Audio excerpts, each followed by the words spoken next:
Hello साथियों, कैसे हैं आप सभी। मैं विवेक एक बार फिर से आप सभी साथियों का आपके अपने परिवार एग्जामपुर में हार्दिक स्वागत करता हूं। हम हैं एग्जामपुर कलम से क्रांति। गुड मॉर्निंग सभी को। कल नहीं हो पाई थी, बार बार शेड्यूल भी कोशिश की, पर कल हो ही नहीं पाई किसी भी तरह से।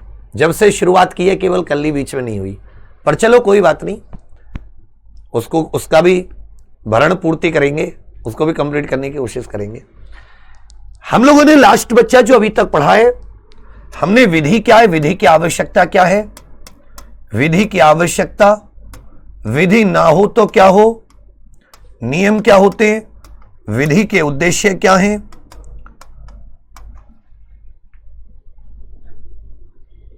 विधि के उद्देश्य क्या हैं, मनुष्य समाज या सोसाइटी या ग्रुप्स में क्यों रहता है, मनुष्य आपस में लड़ता क्यों है, ये सब कुछ पढ़ा। फिर हमने बच्चा अपराध के बारे में पढ़ा, अपराध कब होगा कब नहीं, उसको हमने अनुच्छेद 20 से मैच करने की कोशिश की, संविधान में क्या संरक्षण दिया हुआ है। फिर हमने साथ ही कुछ लीगल मैक्सिम पढ़े। कुछ लीगल मैक्सिम कैसे, नुल्लम पोइना सिने लेगे वाला, नुल्लम क्रीमेन सिने लेगे ये वाला है ना, इसका अर्थ क्या था।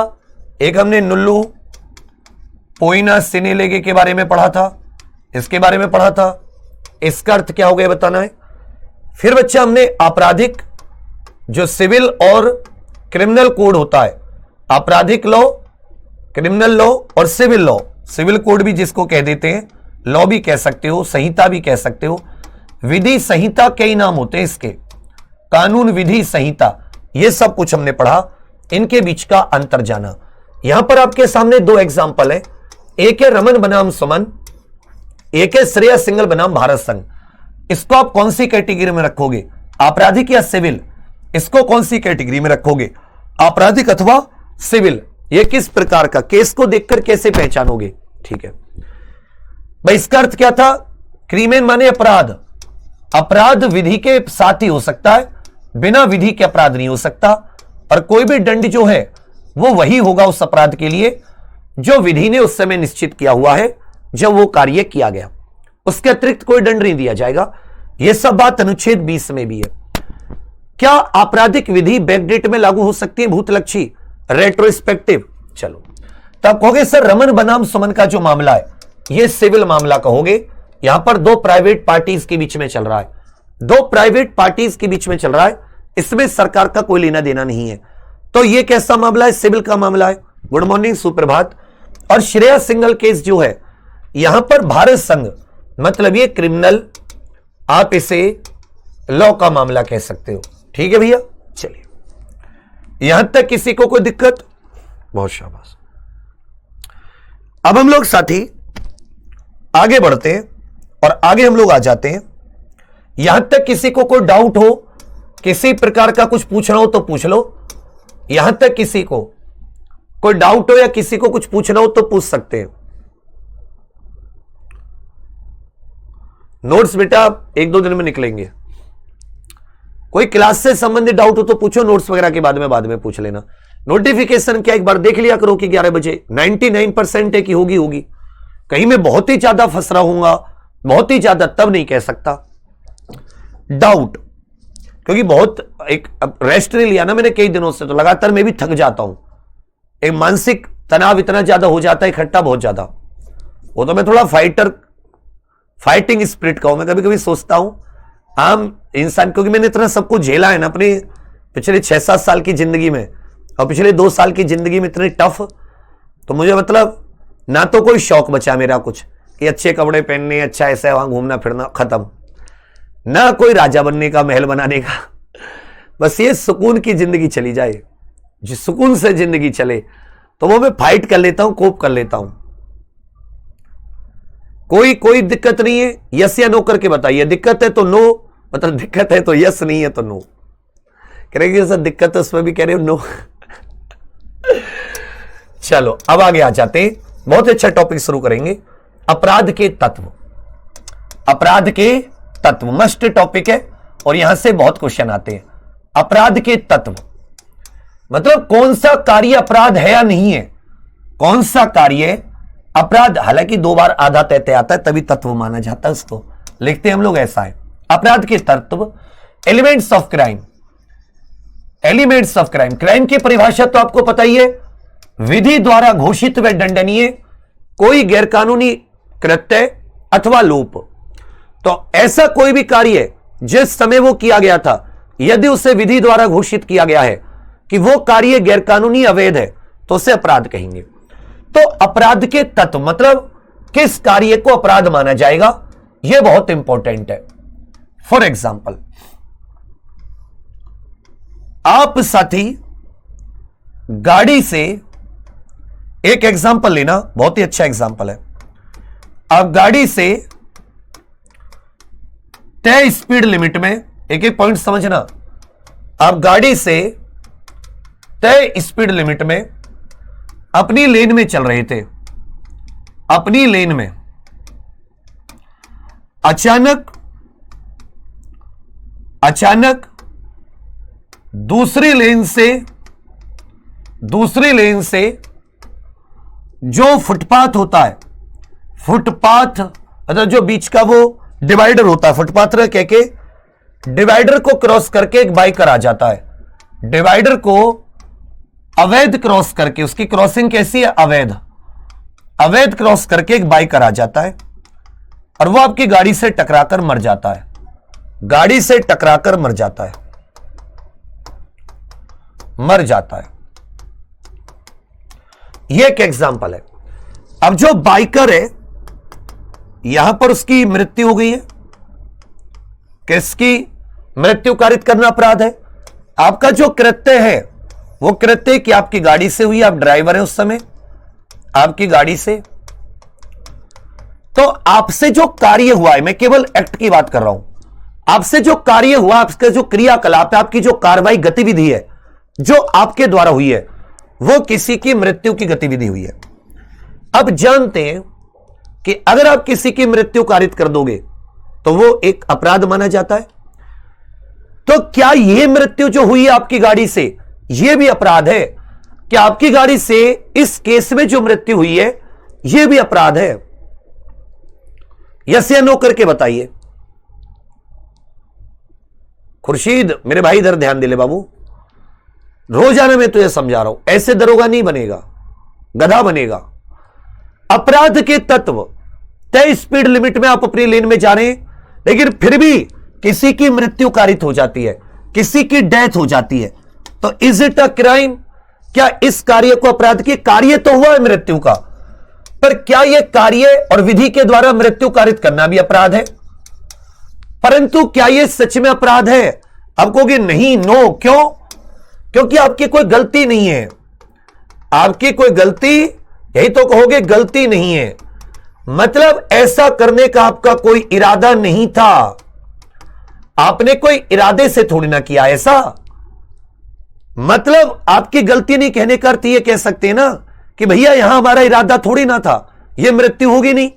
मृत्यु तो तब होती ना कि हम उसे इरादतन, वो अपनी लेन में जा रहा है व्यक्ति, इसकी दूसरा केस समझ लो, वो व्यक्ति अपनी लेन में जा रहा है बिल्कुल लेफ्ट वाली में, और आप बहुत तेज गाड़ी चलाकर आते हैं और आपको पता है अब मजाक करने के उद्देश्य से कि मैं इसको डराऊंगा, कट मारूंगा, आप इस लेन में थे, बहुत तेज से स्पीड से इसके बराबर से जाते हैं, वो डर के उसका बैलेंस बिगड़ जाता है, वो गिर जाता है, सड़क में टकराकर उसकी मृत्यु हो जाती है। यहां भी मृत्यु का कार्य किया गया, बट आप यहां पर कहोगे कि हां जी मेरा इरादा था, यहां मैंने जो उसको टक्कर मारी या उसको मैंने इरादे से मारी। तो एक चीज तुमने यहां पर एक वर्ड नोट किया होगा, इरादा, मतलब आपके मन में उस कार्य को करते समय जो तात्पर्य था, आपका जो अभिप्राय था, आपका जो मतलब था, आपका जो आशय था, जब आपने वो कार्य किया है, आपका इरादा कैसा था? आपका इरादा नेक था या आपका इरादा बद या बुरा? इसके तरह बदनीयत, दूषित इरादा, बुरा इरादा। तो अपराध में एक चीज तुमने निकल के आई कि कोई भी कार्य कब अपराध है। इसमें एक बहुत इंपॉर्टेंट चीज है, इसमें एक बहुत इंपॉर्टेंट चीज है कि जब वो कार्य किया गया है तो व्यक्ति का इरादा क्या था? क्या वो जानबूझकर जानते हुए किया गया क्या वो जानबूझकर जानते हुए किया गया? इरादा क्या था? आशय क्या था उसे करते में? मतलब कोई कार्य कब अपराध होगा, यह साथी आशय पर भी निर्भर करता है। किस पर निर्भर करता है? आशय पर निर्भर करता है, इरादे पर निर्भर करता है। तो आप ये कहोगे सर ठीक है, कार्य तो किया ही किया गया, साथ में उसका इरादा भी होना चाहिए। कार्य तो किया ही है, साथ में उसका इरादा भी होना चाहिए। साथ में क्या होना चाहिए? इरादा। क्लियर है पहली चीज। अब यह कार्य करेगा कौन? कार्य इंसान करेगा या कार्य जानवर? फॉर एग्जाम्पल, आपने अक्सर वीडियोस देखी होंगी, एक आप सड़क पर कोई बुजुर्ग या कोई व्यक्ति जा रहे हैं और वहां पर एक खुला सांड है। यह जो सांड है, यह सांड इंसान को टक्कर मार देता है जबरदस्ती। तो आ बैल मुझे मार, वो आप बुला नहीं रहे उसे, आप जा रहे हो अपने सीधे, वो आके आपको उठा के पटक देगा। टक्कर मार दी, व्यक्ति की मृत्यु हो गई। तो क्या इस सांड को सजा मिलेगी? इस सांड को फांसी पे लटकाया जाएगा या उम्र कैद मिलेगी?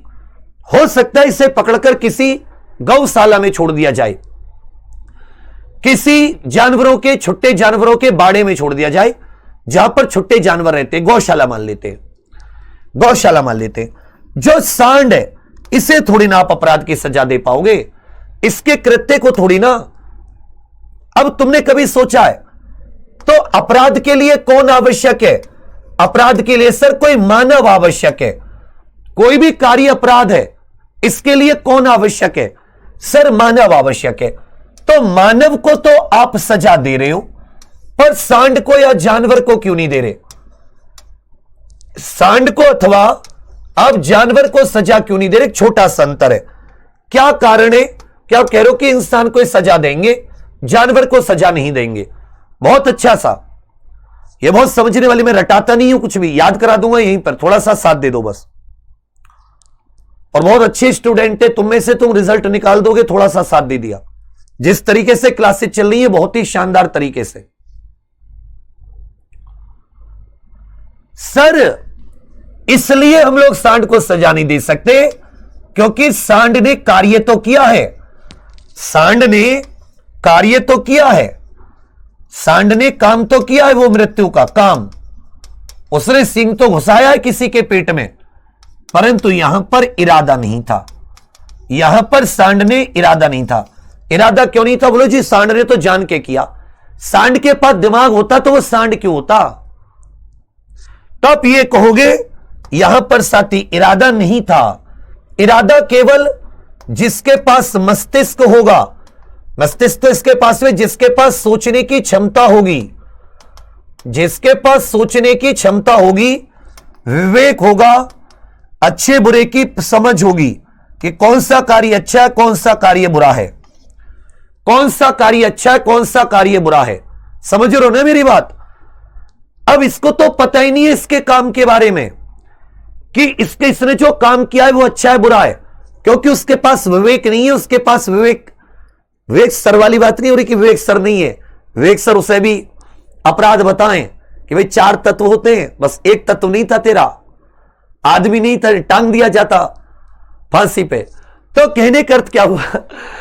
तो ये सोचने की क्षमता चाहिए ना इरादा बनाने के लिए। तो भाई इरादा बनाने के लिए तो, और क्योंकि इसके पास सोचने की क्षमता नहीं होती जानवरों के पास, इसी वजह से इसका काम तो है, इसे अपराध नहीं माना जाता इसके कार्य को।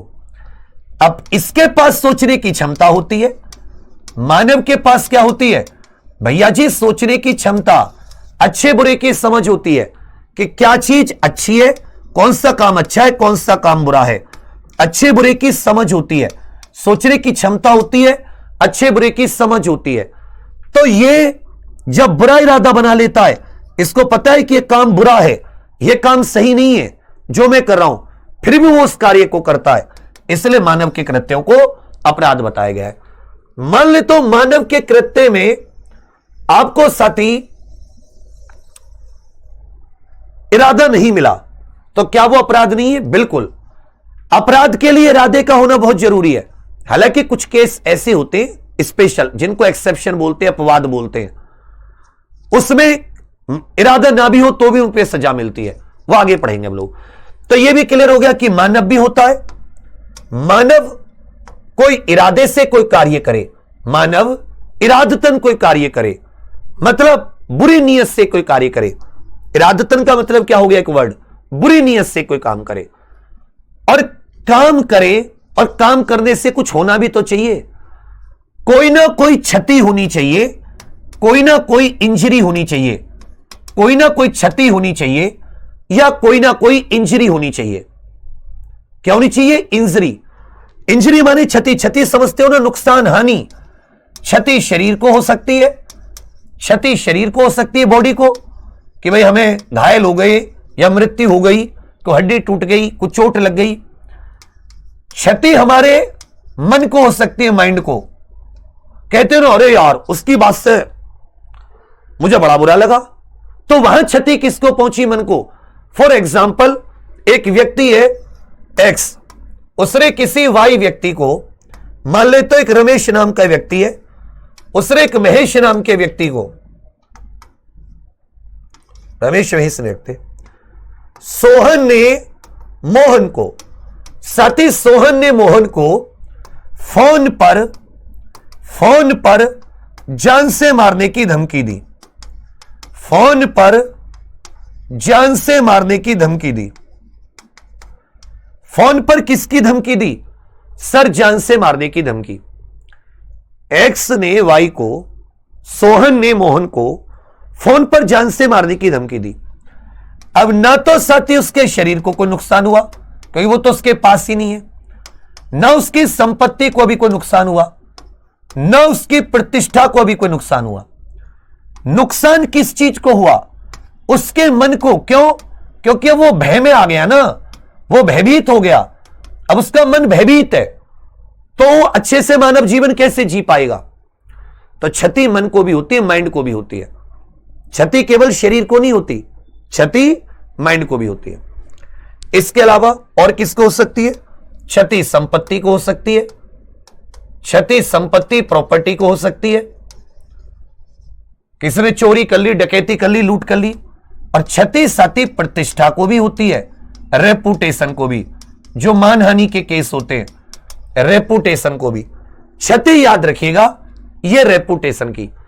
तो क्षति शरीर की होती है, मन की होती है, संपत्ति की होती है, प्रतिष्ठा की होती है। क्षति कितने प्रकार की होती है, क्षति कितने प्रकार की होती है।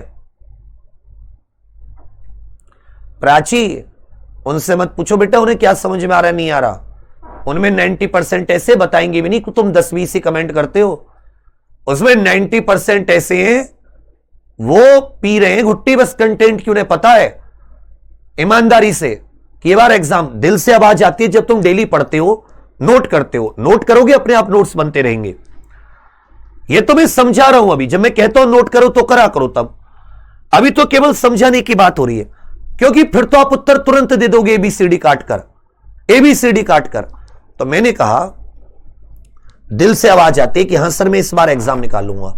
अब में से कितने ऐसे हैं जो आज 20 तारीख हो गई, आई थिंक 10 दिन हो गए क्लास चलते चलते, आप में से कितने ऐसे हैं जो ईमानदारी से मन से सोचते हैं, जो आवाज आती है केवल मतलब बिल्कुल ईमानदारी, मां सरस्वती को साक्ष्य मानकर, साक्षी मानकर, मतलब गलत नहीं झूठ नहीं बोल रहा।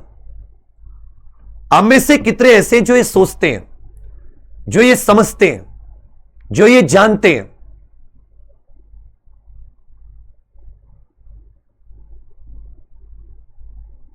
अंदर से आवाज आती है कि हम लोग एग्जाम निकालेंगे, केवल वो यस कहेंगे, और जिनके अंदर से अभी आवाज नहीं आई है वो नो। जैसे मैंने बताया ना, मैंने सिलेबस देखते ही मेरे अंदर से आवाज आ गई थी कि विवेक तो इस एग्जाम को निकालेगा नहीं, तो फोड़ देगा, फाड़ देगा इसे, क्योंकि मुझे पता था वो मेहनती सिलेबस है जो सब नहीं कर सकते, सब पढ़ा नहीं सकते, सब जगह पढ़ाया भी नहीं जाता। सीजीएलएस सैकड़ों आपको मैथ्स इंग्लिश पढ़ाने वाले अच्छे मार्क्स, उसको पढ़ाने वाले नहीं मिलते, तो पढ़ के कैसे जाओगे। ऐसे जो है प्रयागराज में ऑफलाइन बैच है, उसमें भी पहले बैच में 200-250 बच्चे 50% के अंदर से आवाज आती है, अच्छा कर रहे हैं, वो इसी पॉलिटी इत्यादि को पढ़कर मेंस के क्वेश्चन लिख रहे हैं, जो 1.5-2 लाख की फीस में बड़े बड़े आईएएस के संस्थान में नहीं लिख सकते। ये उनकी इंटेलिजेंस है, बुद्धिमानी। तो इसलिए अपने पर फोकस करो, तुम्हारा खुद का जंग है ये सब नहीं है तेरा हुआ तेरा नहीं हुआ, तेरे पे आया तेरे पे नहीं आया, इन सब में मत पड़ो। तो बताइए अपराध के कितने तत्व हो गए? अपराध के कितने तत्व हो गए भाई? अपराध के कितने तत्व हो गए? अपराध के आपके अनुसार अब कितने तत्व हो गए बताइए सभी लोग? अपराध के आपके अनुसार कितने तत्व हो गए? सर 4। अपराध के कितने तत्व होते? 4 तत्व होते, 4। सबसे पहले मानव, मानव का कार्य किया हो बुरी नीयत से और उस कार्य ने पहुंचाई हो किसी प्रकार की क्षति। 4 ही तत्व होते, 4 ही प्रकार की क्षति होती है। 4 ही तत्व होते, 4 ही प्रकार की क्षति होती है। तत्व में मानव, कृत्य, इरादा, क्षति। मानव, कृत्य, इरादा, क्षति। मानव, कृत्य, इरादा, क्षति। मानव, कृत्य, इरादा, क्षति। लिख लो हिंदी में, इंग्लिश में भी लिख लो। ह्यूमन एक्टसरिया, एक्टसरिया, मेंसरिया, जिसको दुराशय भी कहते हैं, जिसको दुराशय भी कहते हैं। और चौथा हो जाता है इंजरी। चौथी क्या हो जाती है? इंजरी। ले लो। क्राइम के कितने तत्व होते हैं? सर क्राइम के 4 तत्व होते हैं। क्राइम के कितने तत्व होते हैं? 4। ह्यूमन, एक्शन, एक्ट माने कोई भी कार्य अथवा लोप, गैर कानूनी कार्य अथवा लोप। तीसरा इरादा, चौथी क्षति। तीसरा इरादा, चौथी क्षति। देख लेता हूं इनको। क्षति कितने प्रकार की होती है? क्षति भी 4 प्रकार की होती है। शरीर की, मन की, संपत्ति की, प्रतिष्ठा की। क्षति कितने प्रकार की होती है? सर 4 प्रकार की। क्षति कितने प्रकार की होती है? 4 प्रकार की। शरीर की, मन की, लिख लो, इसे लिख दो। शरीर की, मन की, संपत्ति की, प्रतिष्ठा की। इन चारों को भी लिख के बताओ। मानव एक्शन, ये एक्ट है, ये वो अवैध कृत्य है, अवैध कार्य अथवा लोप, जिसको चूक भी कहते हैं, जो करना था कानूनी आपने नहीं किया। दुराशय मतलब बुरी नीयत। दुराशय मतलब बुरी नीयत। दुराशय मतलब बुरी नीयत। क्षति मतलब इंजरी, शरीर की, मन की, संपत्ति की। इनसे बहुत क्वेश्चन पूछे गए पिछले पेपर्स में। जब प्रीवियस ईयर पूरे चैप्टर को करा के कराऊंगा, एक बार पूरे नोट्स भी दे दूंगा उसी समय टाइप्ड, बढ़िया अपने उन्हें निकाल लेना, उनके प्रिंट, पूरा चैप्टर हो जाए, बहुत आपको मजा आएगा। ये सब बहुत अच्छी अच्छी चीजें हैं इस समय।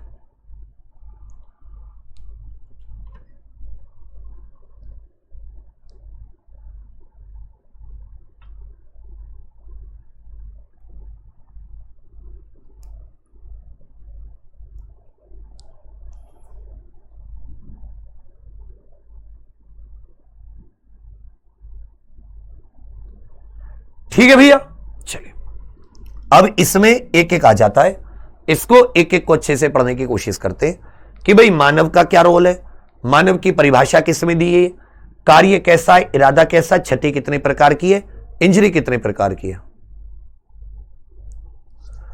क्षति कितने प्रकार की है, इंजरी कितने प्रकार की है, बताइए। इसमें किसी को कोई डाउट हो तो पूछो, कोई भी कुछ इसमें किसी भी प्रकार की कोई चीज पूछना चाहो तो तुरंत पूछो। मानव से कोई संबंधित कार्य, एक्टसरिया पढ़ेंगे इनके बारे में, मेंसरिया के बारे में भी पढ़ेंगे। डाउन फील मत किया करो, ये तो बेटा जीवन संघर्ष है। हर दिन बढ़िया मेहनत करोगे तो आगे निकलोगे। लता बेटा क्यों डाउन फील करना, लड़ेंगे लड़ेंगे तो जीतेंगे, मतलब पढ़ाई करो, मेजर है पढ़ाई करना।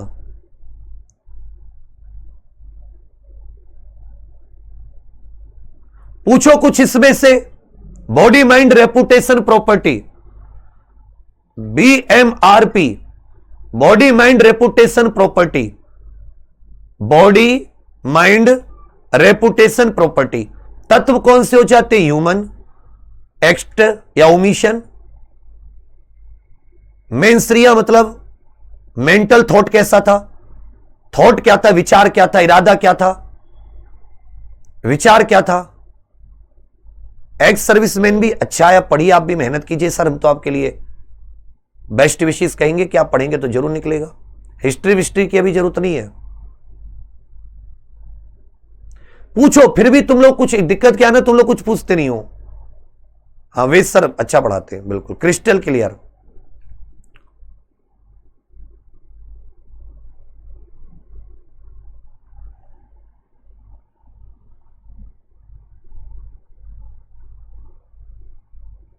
प्रतिष्ठा के बारे में बहुत अच्छे आपने देखा होगा, जैसे अभी कि जो न्यूज में फालतू के मुझ पे एलिगेशन लग रहे हैं, इस प्रकार की जो एलिगेशन है, आप किसी पर बिना फैक्ट के जो आरोप है, ये प्रतिष्ठा को नुकसान कर रहे हैं।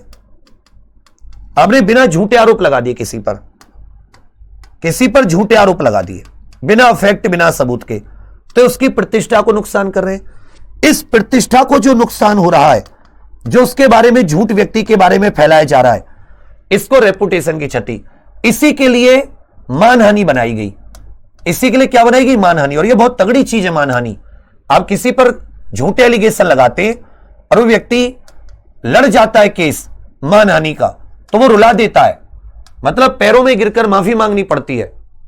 मेरी बात समझे, पैरों में गिरकर माफी मांगनी पड़ती है, तो ये होता है मानहानि का।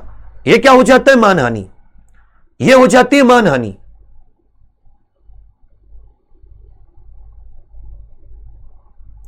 समझ में आया? प्रतिष्ठा मतलब इज्जत। प्रतिष्ठा का मतलब क्या है? इज्जत, आपकी रेपुटेशन, आपकी रेपुटेशन, आपकी इज्जत, आपका आदर सम्मान समाज में।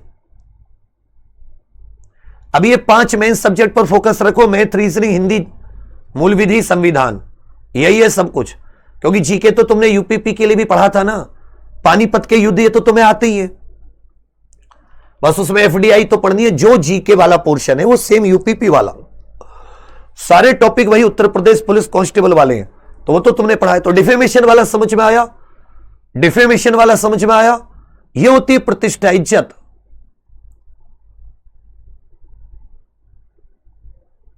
विपुल सर से बात होगी, वो मंडे से लगा लेंगे, परेशान मत होइए।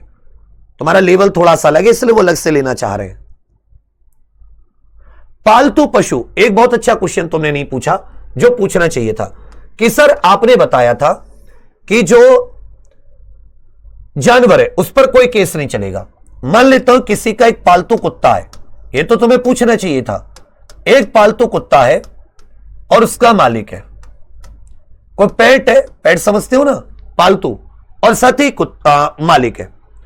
मालिक कुत्ते को घुमा रहा है और मान लेता हूं कुत्ता मालिक से छूटकर और किसी को काट लेता है, और काटने से उस व्यक्ति की मृत्यु हो जाती है, या उसे गंभीर चोट आ जाती है, या उसे गंभीर चोट आ जाती है या मृत्यु।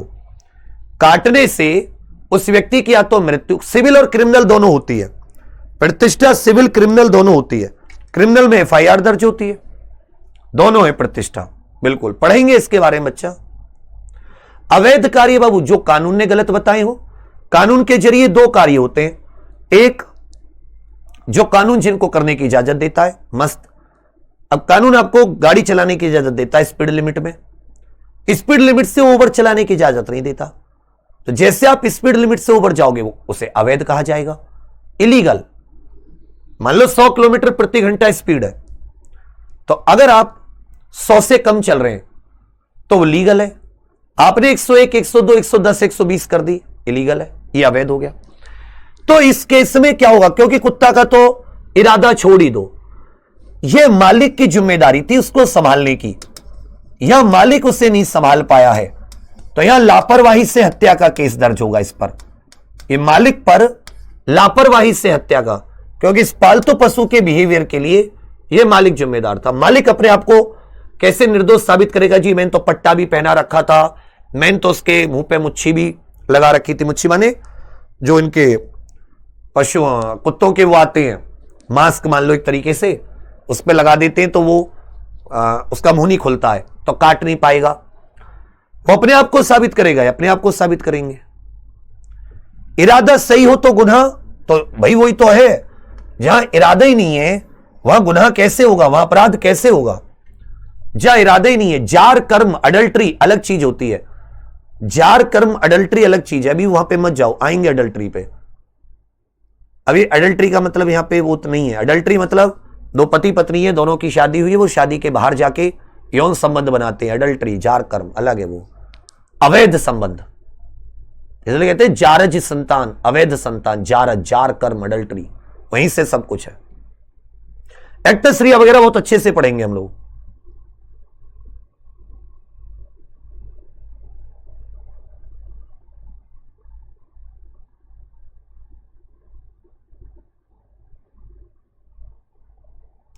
पागल किसी को मार दे, इनफर्म माइंड है उसका। इनफर्म माने वो माइंड उसका काबिल नहीं था, सोचने समझने की शक्ति नहीं थी, उसको नहीं मिलेगी सजा। इसलिए इसी तरह आपको किसी ने जबरदस्ती शराब पिलाई, आपको बंधक बना के, या आपके बच्चों को बंधक बना लिया और कहा, पिक्चरों में नहीं देखा, उसके परिवार को विलेन जो होते थे, गुंडे जो होते थे, वो बंधक बना लेते थे, फिर उनसे कोई गैर कानूनी काम करने के लिए कहते थे, होता था ना। तो फिर वो, क्योंकि उसने अपनी समझ से नहीं किया, उसने अपनी समझ से नहीं किया।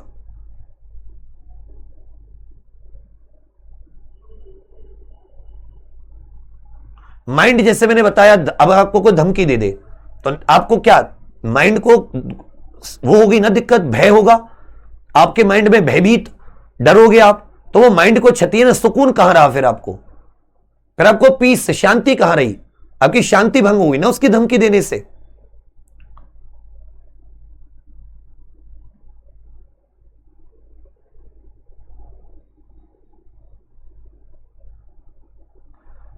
चलो मजा आ रहा है थोड़ा सा, एक बार बताओ, कुछ कुछ आनंद आ रहा है, कुछ कुछ समझ में आने लगा।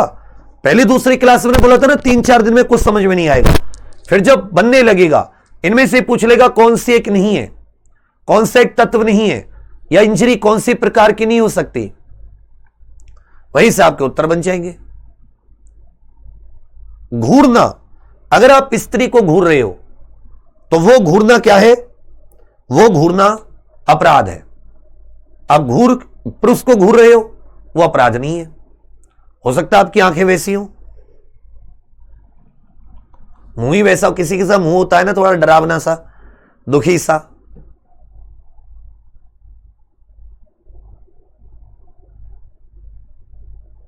सारी क्रैश टाइमिंग से चल रही है, उंगली मत करो बेटा फालतू, परेशान मत करो, इससे बढ़िया कुछ नहीं कर सकते। क्लास की टाइमिंग मंडे से बढ़ेगी, इस क्लास को 1.5-2 घंटे की सोच रहा हूं खींच रहे। इस बार मेरा भी मन है कल या परसों में एक एक्स्ट्रा क्लास लेके आरटीआई कंप्लीट कराने का, राइट टू इंफॉर्मेशन। चलो फिर आज यही रहने देते, कुछ चीजें लिखित में होंगी, पीपीटी बनने के लिए दिए, तब कराऊंगा। अब कल या परसों हो सकता है हम लोग इस क्लास को तो ऐसे नॉर्मल कराएंगे जो होती है, इसमें इनको समझेंगे, फिर आगे अपराध के चरण समझेंगे, आशय, तैयारी, प्रयत्न और अंजाम देना। उसके बाद में आरटीआई, लेकिन हमें इस हफ्ते कंप्लीट करना, आरटीआई अधिनियम, राइट टू इंफॉर्मेशन एक्ट। ठीक है बच्चा, चलिए, थैंक यू, धन्यवाद, जय हिंद।